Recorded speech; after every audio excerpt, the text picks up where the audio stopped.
crunch, bring it back, single leg swing. Let me teach you how to wrestle. Okay. Let me teach you how to wrestle. Wow. NCAA's, what a tournament. Man, did Vito wrestle tough or what? Talk about coming back. I mean, 2 losses in the season to Crookham and then just owned him. I mean, hats off to both guys, right? We're certainly not putting anyone down. And Dayton Fix, I know that's got to be hard. I mean, going down for the 4th time in the finals, but think about how many people ever made it that far and just how good you are. And I get it, like people are older and, there's, and we've talked a lot about this, and I know I've seen a lot of people saying like, hey, there shouldn't be, like, there's got to be an age limit. I do think there should be an age limit, but the reality is there's not right now. So everyone's on equal playing field in that regard, that right now people can stay longer. Whatever it is, it is. Like, you know what I mean? There's always going to be some rules that aren't fair, but I mean, that's not Dayton's fault or Vito or anyone like that. So, they might be a little bit older, but I mean, like I said, hats off to Dayton Fix. I mean, I thought Vito took it to him. Like, he was really, I like how he was aggressive the whole time. He was really moving. He might have been rushing a little bit, but I liked how he stayed active. I think for the Worlds, he's going to have to, and, far be it for me to critique the technique of Vito, who knows a lot more than me, but I like maybe less straight on shots, more a little bit angles, but he does it. He was doing that there. And like I said, who am I to critique that? Let's address the elephant in the room. These instant replays are ridiculous. They need to ban, and this is a controversial statement right here, but this is me. No instant replays. None. If you had to do an instant replay, if it's like you absolutely have to, 30 seconds. You get 30 seconds to review the call, and that's it. That's it. But if you have to ask me my opinion, and I'm entitled to it, it's like you are yours, I would say no instant replay, and here's why. It takes away from the endurance of the sport. It changes the match. Like Vito said, it breaks up. Now, I get it. Look, these are the rules now, so you just have to deal with it. I'm not making excuses. You got to wrestle. And like how Vito said, like the injury, the time. Well, it wasn't just the instant replays, but it was also the blood time, which could happen in any match. You don't get into the rhythm. So yes, that's the rhythm. But more importantly, wrestling. You want to wrestle. You want to encourage action. And I mean, I think we're talking about how to get people to not like our sport, have long instant replays. Now listen, hang on a second. Everyone wants to see justice being served. That's a human need. It's a virtue. Justice is a virtue. So we all want justice. We all want the right call to be made. These refs overall are doing an excellent job. You have to say it. With things moving so fast, these refs are doing an excellent job. Okay? It's not like some of these other state tournaments refs. These NCAA refs are doing a great job. But like, here's the other thing. If we're so focused on we have to get this call right at the expense of everything else, I think that's symptomatic of a bigger issue. I think that's a symptomatic of a bigger issue. Wrestling is supposed to teach us life lessons. Life lesson number 1, life's not fair. The right thing doesn't always happen. And I'm not saying we're happy about that, okay? I'm not talking about relativism. I'm not talking about subjectivism. There is an objective. There is an objective right and wrong. I get it. But things don't always work out like that, and we have to be able to move things along.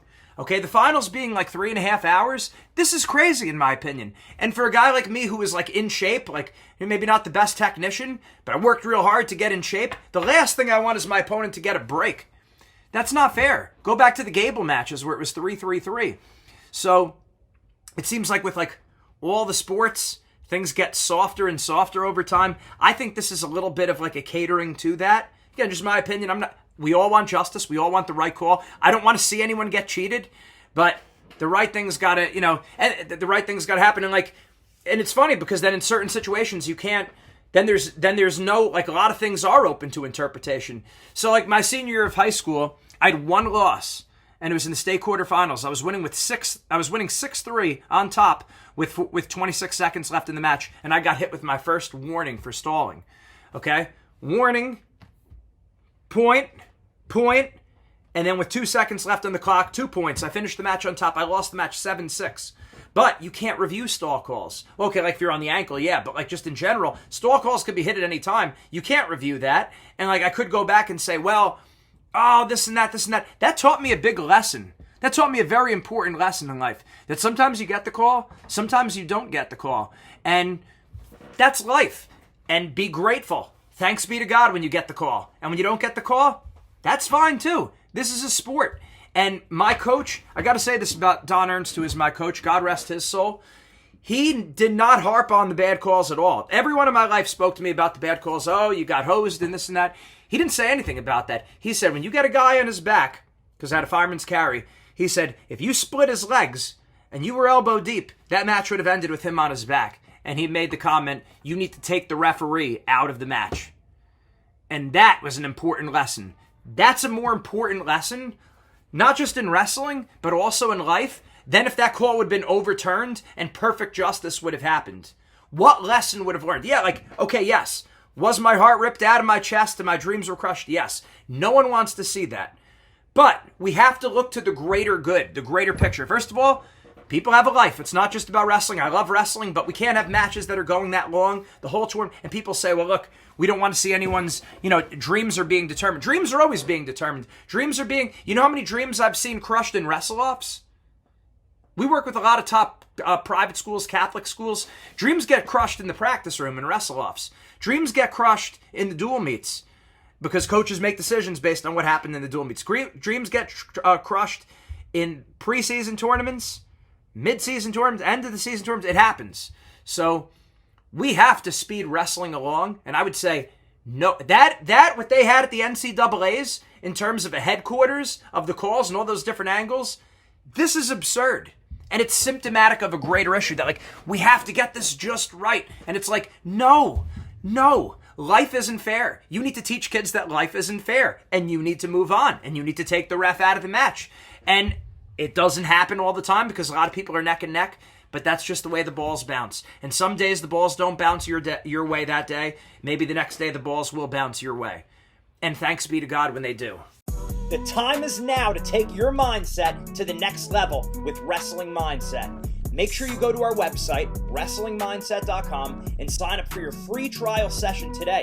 Don't wait any longer. You want the mental edge right now. When you sign up for the free trial session, you're also going to get a copy of our free ebook, Building the Predator Mindset. This book has helped thousands of people build confidence, relax under pressure, get motivated, and build mental toughness in wrestling, school, and life. Make sure you sign up for your free trial session today. That's my point. I would say no instant replays. Right there, as I said, thanks be to God. One thing I noticed, this is by far one of the most Christian sports. How many times I've heard God thanked after the NCAAs, and as far as just a religious sport, hearing about Jesus, our Lord, and now this is during Holy Week. We're in Lent. We're coming in at the final couple days of Holy Week, of Holy Thursday coming up, Good Friday, Holy Saturday, and then Easter Sunday. And there was a lot of people who were Figueroa, after winning, he blessed himself, and his mother was holding the rosary beads, and I love it. It's like you're watching EWTN, and there's the Blessed Mother Mary's, her weapon, the powerful weapon of the rosary in her hand. She was holding the rosary, her rosary beads the whole match. And this was a gift given to us from heaven, with Mary Immaculate, the mother of our Lord. So I thought that was great. And again, Brooks, Carr, all these guys talking about our Lord. Like I said, Figueroa making the sign of the cross on national television, the mother holding the rosary beads with the crucifix hanging, and especially with this, that was the day before Palm Sunday. So the NCAAs. So hats off to these wrestlers. You know what it is? It gives them a certain level of perspective. I know they talk about it at Iowa, Penn State, all these places, Ohio State. Like they're talking about the importance of faith and keeping things in perspective, and faith really does keep things in perspective. So these athletes, there's a reason why they're winning, and it's because they have the right perspective. When you have the right perspective, you could wrestle free. Parker, he spoke about it. I know I'm missing other people. There were several. Henson brought it up. Like I know I'm missing guys. Penn State heavyweight. There was a lot of people who brought up. I know I'm missing people here, but a lot of people talking about faith. So it's a big deal, and especially during Holy Week, I think we'd all benefit from really entering deeper into our Lord's passion and it's not just about not that it's not just about natural gain and natural success. Yes, that's a result of it, but really entering deep into our Lord's passion, realizing, he died for me. He died for you. He died for me. And even if you were the one person in this world, Jesus would have still come and died for you. And that's powerful. And like I said, that's far beyond sports. And if sports is just, I think a lot of these guys also realize they're great athletes. God gave them a purpose, and that purpose is to give them a platform to talk about the glory of God and helping you. So we should all. One of my regrets is I didn't say this a lot of time. Not that I was interviewed that much, but even after matches, I should have thanked God more, and that probably made me wrestle worse because I wasn't thinking as much about my faith. Even though faith was always important to me, it wasn't sometimes at the forefront of my mind like it is for a lot of these other people with the 100% Jesus headbands. So. And that's a good practice, a good spiritual practice. Anytime our Lord's name is mentioned, whenever you hear it, whenever it's said, you show devotion by bowing your head. So, faith, that was a great thing. Like I said, really awesome. It's got to be one of the most Christian sports in all of college sports. Wrestling, you just see a lot of people are talking about their faith. Awesome, just awesome, and especially during Holy Week. So, let's use this opportunity to really dive deeper into our Lord's passion, knowing that if we make the total gift of ourselves, like our Lord did on the cross, we imitate Him. After the crucifixion is always the resurrection. So, great stuff. Great. What else? Just so many guys wrestling really tough out there. Those matches with, again, seeing Mekhi Lewis and Starachi and Shane Griffith in there and Carr and O'Toole. And these guys are just, talk about being mentally tough. Guys going after each other, Messenbrink. All these guys, they're just aggressive. Levi Haynes, these guys are getting after it. You see the best wrestlers, they could score. They could get to the leg. You watch Parker Kakaisen wrestle. We did a show with him. He was really looking to wrestle free, and he did. It's like you turn your head in the first period, and he's already got 6 or 7 points up on the board. Yeah, that's how you want to wrestle. So, like I said, there's just some initial thoughts. Kale, again, talking about how it's just a game and it keeps things into perspective. And now Penn State is on to thinking about the next thing.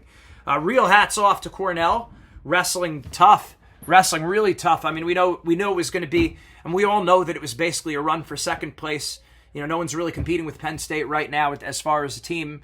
I'm not saying they can't be. Everyone's human, but the battles for second place, and Cornell came out on top. And that's another good point. We all know Penn State, their sports psychologist, Bonnie Epstein.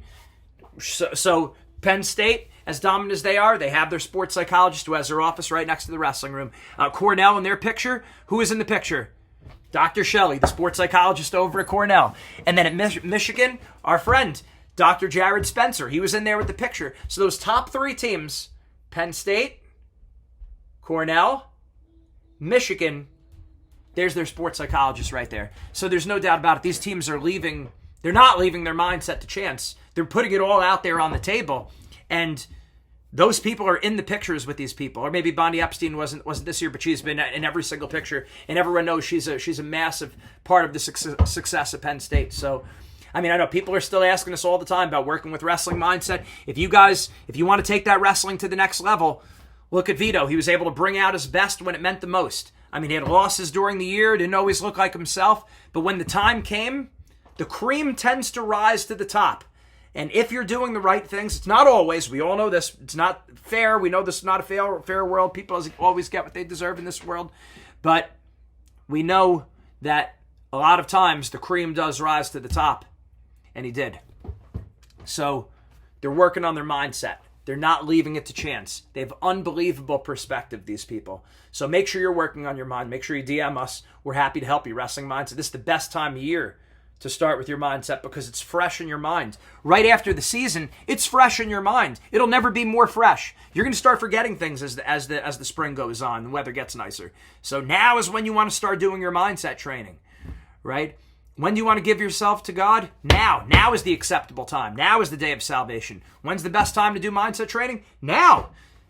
Similar thing.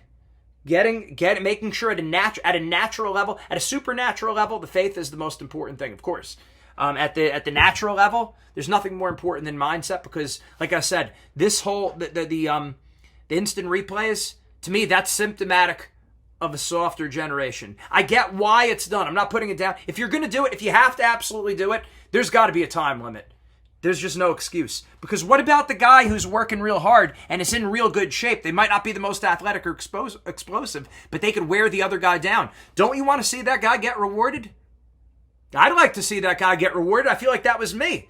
I was not, like I said, I was not an overly talented wrestler. I don't think I had a ton of gifts. I was a grinder in terms of going hard. So it's like, I don't want my opponent to get a break. Let's keep it fun. Let's keep the action going. That's what people are going to want in the sport of wrestling. So, like I said, just some initial thoughts with wrestling. Like I said, Kale saying it's just a game, keeping it in perspective, and now they're back in the gym. They're preparing for the next one. Always looking ahead. Not looking ahead in terms of pressure, but looking ahead. There's always going to be something next. And all these Penn State guys are saying that. There's always something next. We're looking for the next thing. Carter Starachi winning a 4th NCAA title, and Aaron Brooks, 2 4-time state national champs, joining the likes of Patrick Smith, Cale Sanderson, Logan Stieber, Kyle Dake. Did I say Cale? I think I said Cale. Dake, Stieber, Yanni, our guy Yanni, popping out of my head. The recent guys, right? And Yanni, and like, look at all those guys. They had to gut it out. Yanni had to gut out some heroic wins to win it. Logan Stieber had to gut out some heroic wins. And calls are always going to be part of the stuff, and that's okay. So hats off to these guys, man. I mean, when you think about just how good a guy like Yanni is, and then to think that these are 2 guys from Penn State who did it this year, incredible. It's incredible. So keep up the good work, everyone. Awesome wrestling season, and now is the time we prepare for next year. There's no better time than right now. Pretty soon, you're going to be the one running out on mat 1. Not your opponent, not your family, not your friends, not your coaches. You're going to be the one out there on mat 1. So you need to be ready, and you need to be ready mentally. Make sure you get a hold of us. Mindset makes the difference. Great NCAA tournament. We'll see you soon for the Olympic trials. Bye.